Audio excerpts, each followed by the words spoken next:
Okay, so while some latecomers still trickle in, I want to welcome everyone to the October edition of the Repair Lecture Series.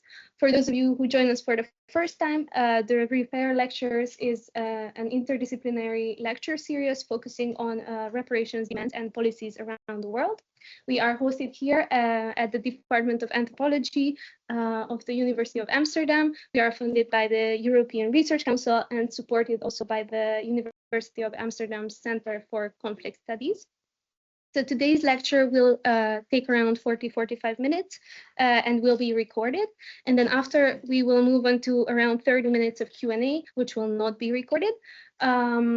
For the people online, if you would like to ask a question, please post it in the chat and we will read it out. And for everyone in the room, Felix also has a microphone there. So if you could walk to the mic and ask your question there so that the people online can also hear, that would be great. And after the practicalities, I have the great honor of introducing today's speaker, Dr. Saskia Duijs, who is an assistant professor at the Department of Ethics, Law and Humanities at the Amsterdam University Medical Centre. Saskia, in her doctoral dissertation, studied the precarization of care workers in long-term care. And she collaborated with a professional photographer and involved healthcare workers and informal carers, capturing their lives and work in photographs, creating powerful visual stories. And in her work, she tries to understand how societal inequalities trickle down into workplaces using participatory, art-based, and intersectional research approaches. And today, in this talk, she will talk to us about the potential of photography as a relational, collaborative, and reparative research practice. She will draw on past projects to go into the methodological possibilities and ethical dilemmas of visual and art-based research. So all of this said, Saskia, the floor is yours. Okay, so thanks for being here. And I noticed that I'm getting nervous already a little bit because I think I told Felix and Hannah before, when I was younger, I really wanted to be a medical anthropologist, but then my mother didn't allow me to study that. So I'm still very jealous of everyone who actually did become a medical anthropologist and kind of envy. I kind of want to be all of you a little bit. So thanks for having me today. As a non-medical anthropologist, so I have a background even in like biomedical science, health science, tried to get out of the lab into the real world. So that's a little bit about me and my background. And today I'm looking back a little bit on some of the work I've done in research with people working in long-term care, where I worked together with a photographer, and we used photography to like explore together our lived realities. And this research project actually started. So this research project was started around 2018, but my journey as a researcher started in 2013. Then I had my first job as a participatory action researcher, and I was sent to Maastricht to work there together with volunteers, neighborhood citizens, people living in two neighborhoods in Maastricht. And at that time, there was a big call upon people to take more care of each other. We needed, according to policy documents, more citizens who looked after each other. And I was asked as a researcher to support that policy aim. So I went to this neighborhood. I worked together with 10 to 20 women, and we tried to start and build some citizen initiatives in these neighborhoods. And I very vividly remember one moment in time in that neighborhood. It should be, which was not this neighborhood center, but it kind of looked a little bit like it. And we were in that neighborhood center with all these women who, according to the policymakers who had sent these women to me to work with me were women who had a distance to the labor market.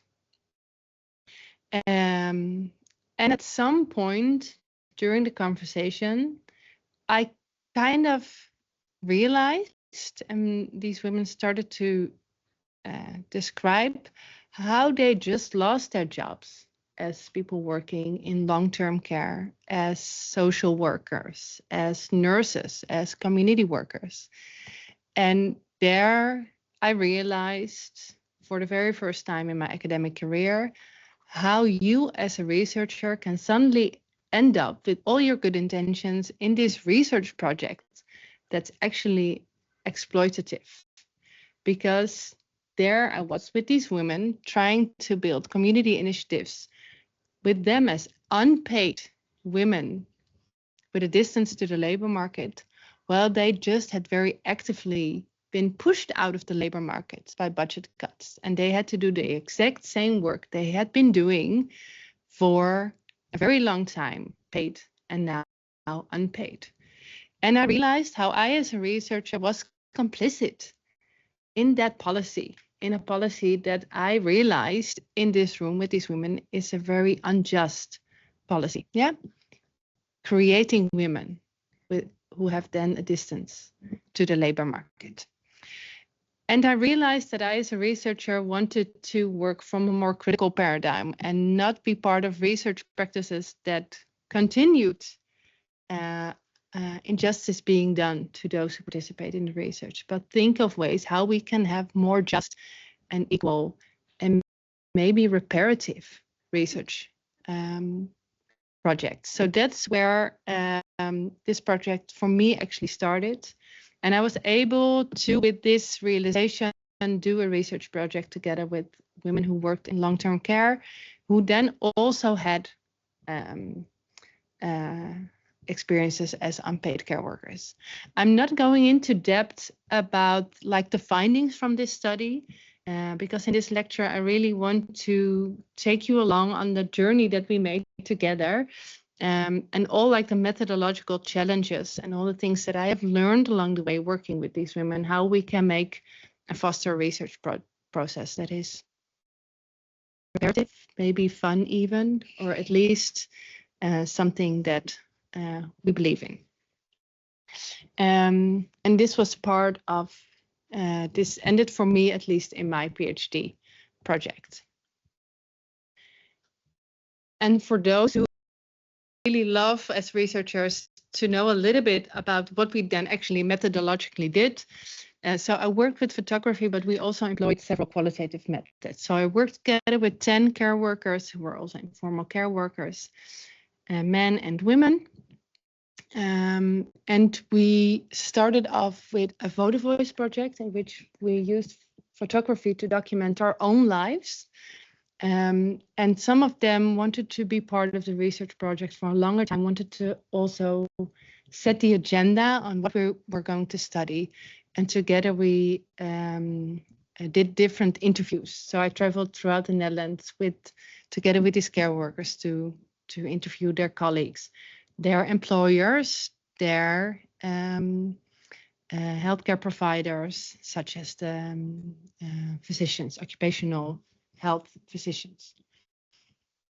And in this research project, I think a lot of the things I learned together with Janine, who was the professional photographer, who was really part of the team. So we had a research team consisting of me, my supervisors, care workers, paid and unpaid, and Janine as the professional photographer.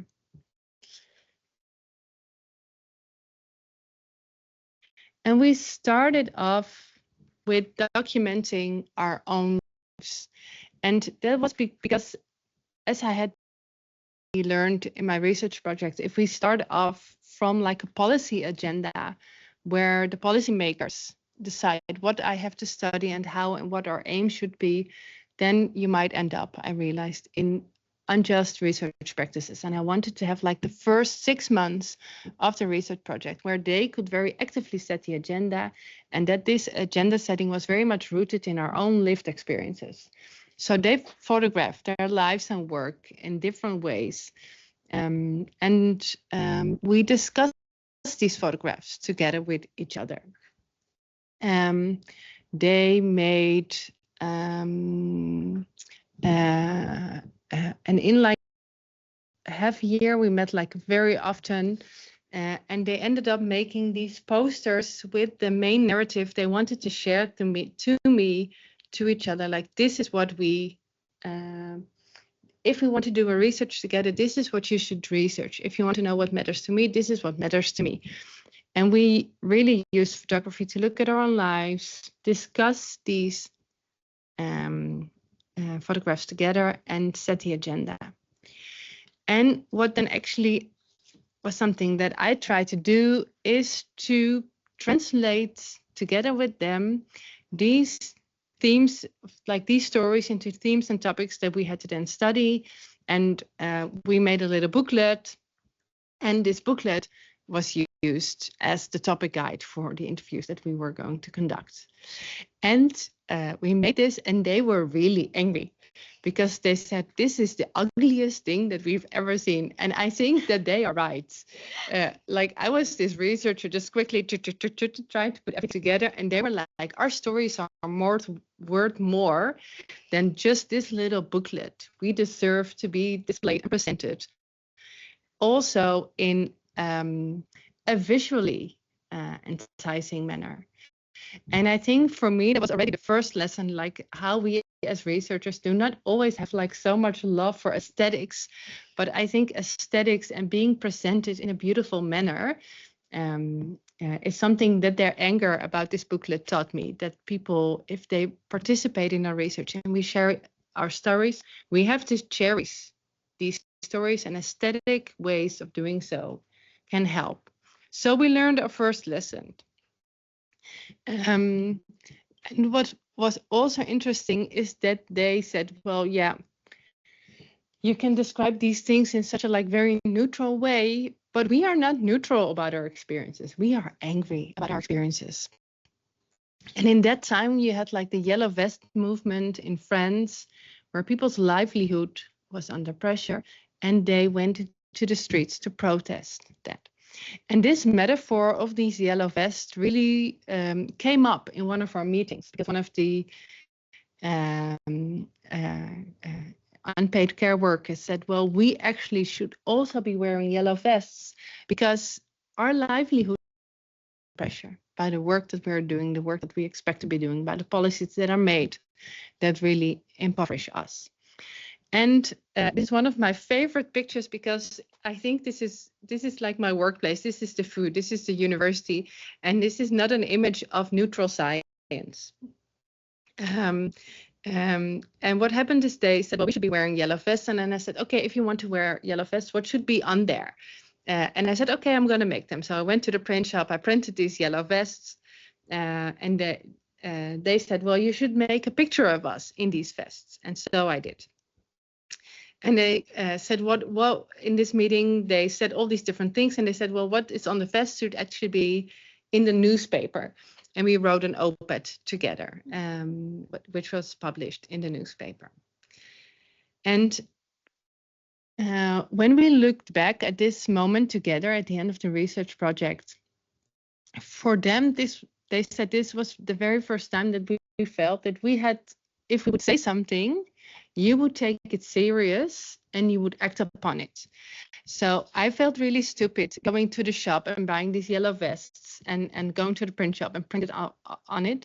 But I also felt that it was important that if they said something in these meetings, like we should be wearing yellow vests, that I would be supportive of their ideas. So this was a turning point for us in the research project, and a lesson for me that you don't know, like I didn't know where this was going to go to, but I did feel like we have to take their wishes, their issues seriously. And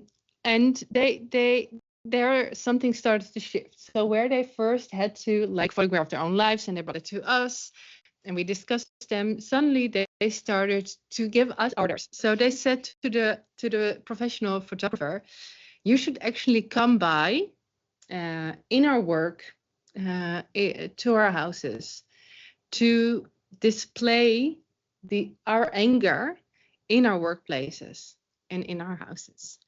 So we said, okay, let's go. This is Olivia, one of the care workers, who invited us into her home where she cared for her son. And she said, I do this with love, but not at the expense of my pension. I think that's on the back of the thing. And for me, this picture is really telling because they often said that we as care workers, people have the picture of us doing this out of love with our hearts, and that we do not need we don't need money for it. We're not doing it for the money. And this is a very like traditional gender issue, right? So the normative ideas around feminine type work, that we do it out of our caring identity, and not out of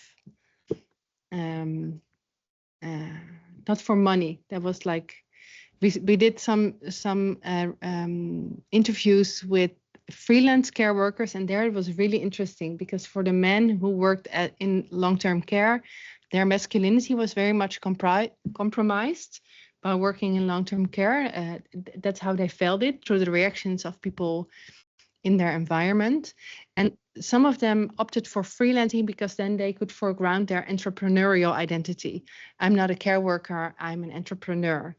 And the women who opted for freelance work said that they often had to work very hard to emphasize their caring identity. I'm not doing it for the money.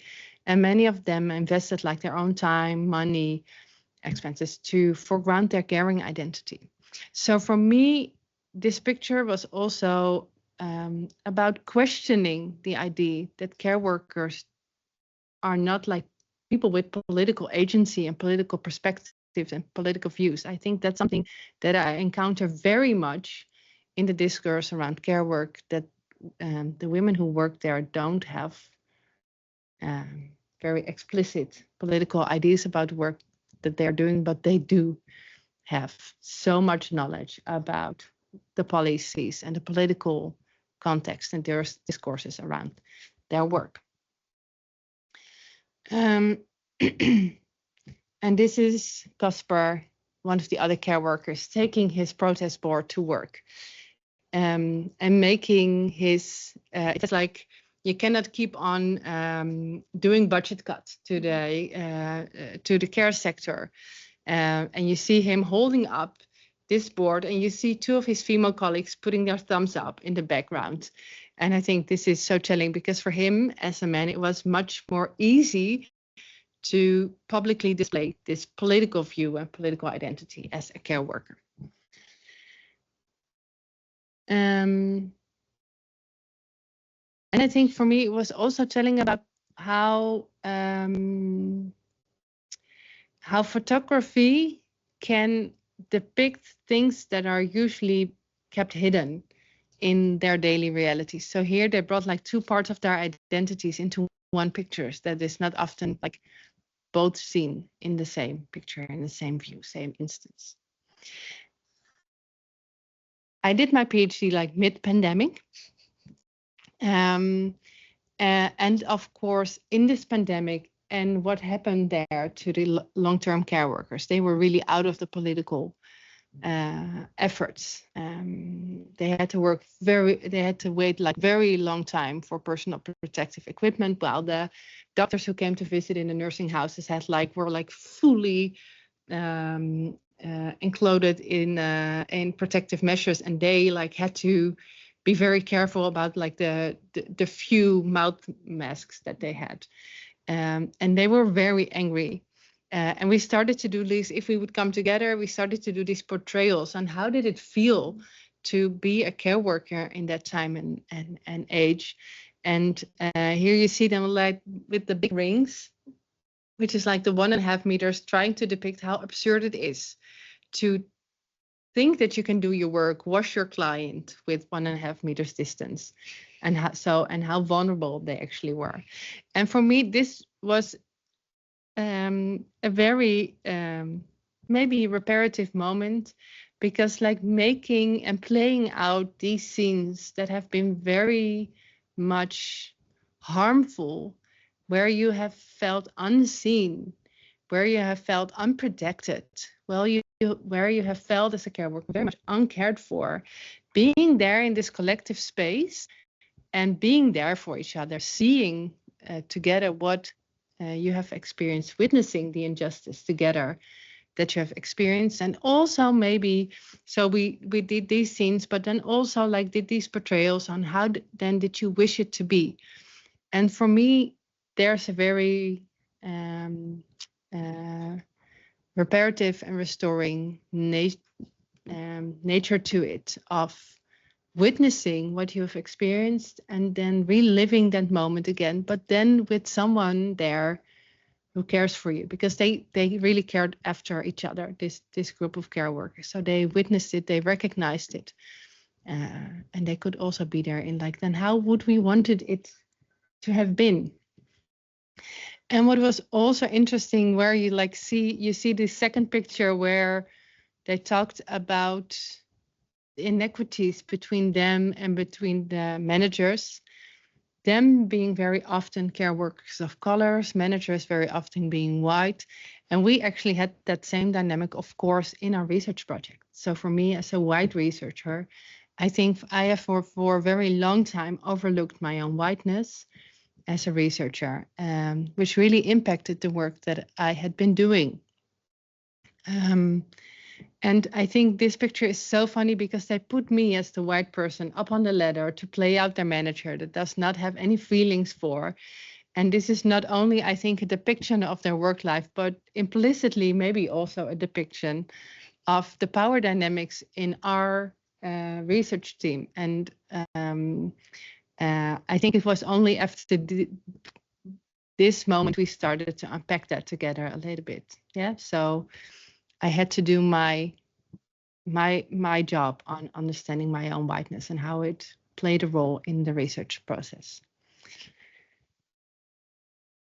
So for me, bearing witness to the injustices that we have experienced in research, photography is one way of doing so, but you can do it like in, I think, very different creative ways. But photography has for me this very distinct power of making things visible, yeah, of really capturing it, looking at it, looking back on these moments. And for us, we worked from an intersectional perspective. So not only understanding their lived experiences, but understanding how the societal inequalities trickle down in their lives and works and how it shaped their work. And that for me was also very important. So I have very much learned as a researcher to be neutral and to be just descriptive, not intervene in what's happening. But they very often challenged me to give my perspective. If we had to photograph our own lives, they challenged me to also photograph my own life. So not be an outsider in the research process, but really like being an insider and working together as equals, yeah, with an equal effort. And not only in like showing my own life and lived experiences, but also bringing in my theoretical perspectives. So they said, you ask us for our opinion all the time, but we also want to know what your thoughts are. So I didn't want to and it felt for them very unsafe if I would be with them and go away from the group and then have all these analysis about them that I wouldn't share. I wouldn't want to have a friendship like that either, with a friend who listens to my story and then goes back and has all these thoughts about me. I want to know. I want to share equally what our thoughts are about a given situation. So we very much learned that bringing in our academic theories was very empowering.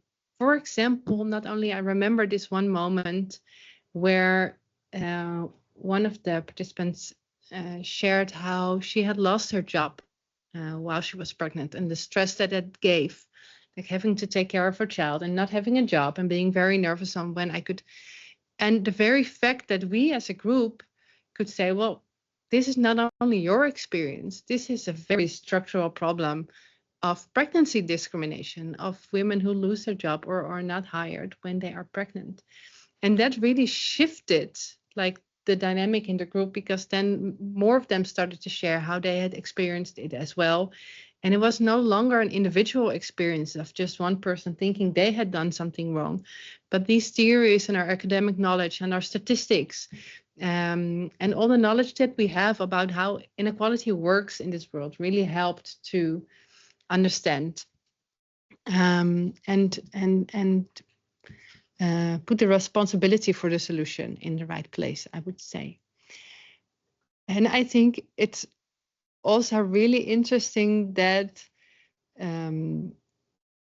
people were really not afraid to tell me verbally or non-verbally or explicitly of none that if they wouldn't agree with a certain theory. So sometimes I brought in theories and they were like just and they would continue their conversation. And sometimes we would say something and like there would be energy in the conversation. And for me, I think that's also part of maybe a reparative research process, that if there's an analysis or a conclusion or something said that resonates with us, there is this energy in the room where people feel acknowledged. And if it doesn't resonate, it will like slowly leak away from the conversation. And that is, for me, maybe as a researcher, also analytically interesting. But of course, that's not the topic of today. But I felt it made it more easy for me to make theoretical reflections that are shared and not just from my own ivory tower.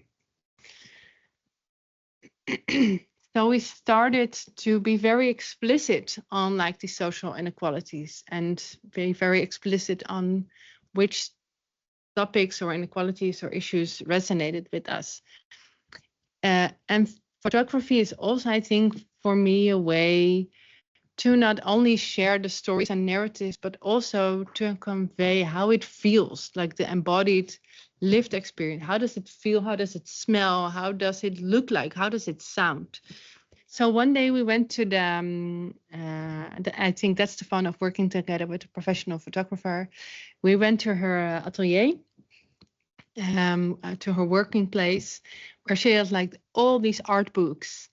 And she just laid them all on the ground. And she said, well, look into these books, look into the images that for you resonate with how it is. And that if we're going to make a picture of you aesthetically, because that was still their desire, which they expressed after the very ugly folder incident. They said, well, we wanted to be portrayed with honor and dignity.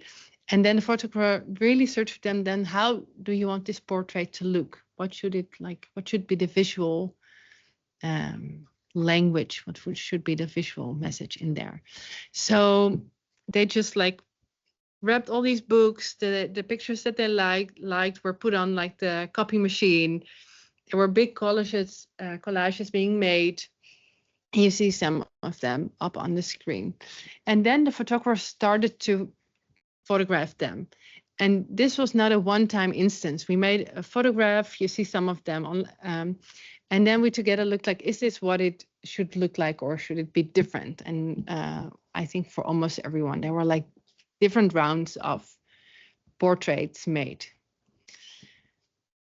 I think working with photography or photo voice is not always necessarily have to be done with a professional photographer, or does not gain its meaning from being visually attractive. But as I said earlier, I think aesthetics do have an important role. And for me, especially this process was also a way of analyzing together, like how should the story be told. So we ended up making 4 portraits. This is Yvonne, who made a portrait about her experiences with poverty and debts. And I say her experiences, but these portraits were very much like a bricolage of their own story, the pictures that they have made earlier, the visual themes that kept emerging, but also the stories they heard from the people they interviewed and we interviewed together. This is a story of Nazia about like carrying so many different responsibilities while working in the care sector. There are also like many other meanings, but I have like a lot of love for these portraits because for me, there is all of these pictures both display the theoretical perspectives, the academic theoretical perspectives. They embody like the visual knowledge of the photographer, and they embody like a lot of lived experiences, not only from them, but also from the people that we interviewed. And we use these portraits. This is, for example, the portrait of Olivia as a starting point for conversations and dialogue sessions and meetings with employers, with HRM managers, with occupational health physicians. And we looked with them. We didn't interview them, but we looked with them to these pictures and we said, like, what do you see? What resonates with your own life? What is something maybe in this picture that doesn't resonate with your reality? And we use these pictures as a starting point for the conversation. And there's this thing as an academic researcher that you can only bring out stories to the public, at least that was a rule with us for a very long time, if you have your findings published. But I was midway in my PhD. I hadn't published so many papers and I hadn't published some of the findings that I thought were very urgent. So we then said, well, let's just translate these pictures into a publication, because then we can go. That was like one of their aims. We want these stories to be heard. We want these stories to be told. So we said, let's just make a book and then we can have like a book presentation. And you can invite people to engage with the stories. And they were very critical about the way these stories should be presented. So they said, well, we poured out our hearts and soul and we've been very vulnerable in the sharing of our stories. We don't want these stories out there for grabs. We want that those people who take the effort to look at our stories really have to do an effort, because the work that needs to be done for change is not only in us sharing our stories, but it's very much on the part of those who need to learn to listen to our stories. So they said we have to make like looking at people have to go through a lot of effort to see our pictures for what they are and to listen to the stories. So we really collaborated on how this book should then look like. And this is part of the book. So it has the portraits, it has their stories. And it was like a traveling exhibition, and they weren't immediately visible, but you really had to lift the feel to, if you wanted to see their portraits. And if I would have to do this project again, I don't think that I would do it in the exact same way, because some of the stories are very much stories of their experiences, stories of suffering. And that was like in a political time where we as a group were very much hopeful that if we would share these stories, people would be open to responding to them. And I think there is a very big dilemma in working with photography, that on the one hand, it really depicts and pictures and captures our injustices, but it's no guarantee that looking and seeing injustice translate in taking action and taking responsibility. And of course, like learning on behalf, like having to share your own vulnerable story in order for someone else to learn is, of course, a very ethically problematic way of learning, particularly now where our political context is not only more harmful, but a very active silencing of, for example, experiences of racism, which were very much central to the story of Olivia, for example. And that was something we already felt in the research project. So I remember like a lot of instances where people looked at this picture, they said it's a very beautiful picture. And then when they heard the story behind it, the story about racism, they said, well, I can hardly look at it anymore. There was this one person who said, when we first started, this is such a lovely picture, I would want it in my house. And then at the end of the session, she was like, well, maybe not. And I think that is exactly the problem. That is exactly the problem, that we have to learn to look at things, but that we are now in a political context that's very actively silencing and denying these experiences. So that is, I think, for me, a big ethical challenge. So we very much together decided this is what we wanted to do, particularly because this group said, well, we've been asked as care workers over and over again in all these different initiatives to think how our workplaces can be made better. But we don't want to bury the responsibility of making it better because we are not the people making it worse. So they explicitly did not want it to be made responsible through our research project for taking actions and making things better, because they said, that's not my job. So maybe for me, if I would do the project again, I would maybe be more hesitant of working with those who suffer from these injustices, but maybe rather work on, as maybe Miranda Fricker says it, the testimonial sensibility of those who are empowered to make changes, but are reluctant to hear the stories for which they have to make a change. So yes, so photography in this project was a way of, I think, working together in a like relational and reparative way, but photographs do not necessarily foster understanding. I think I have to quote my colleague Jamila Shirali. We did a photo voice project together recently. Well, actually, she did it, and I had the opportunity to witness some of her research projects. She worked together with women who were refugees in Camp Moria, and they were engaged as participatory co-researchers in a research project in this camp. They were displaced all over Europe for their asylum procedure, and they met online to share their stories of displacement using photo voice.